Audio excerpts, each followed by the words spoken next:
ke akkamitti yoon dubbadhe natti dadhabdeem Yesuus ko an akka keefan jiraadhe utuu baay'een boolla gootu inni koos utuu baay'atu an karaa kee jiraadheera uumaa koos yaa galatu utuu baay'een boolla gootu mormaan koos utuu baay'atu an karaa kee jiraadheera uumaa koos yaa galatu an akka eenyuti fuumiti sinaaf ta'eem jireenya gatii dadhabbii keeti narraa qabdaati beenya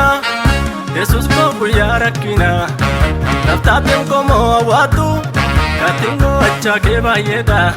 kanaaf oolmaan keetti naatu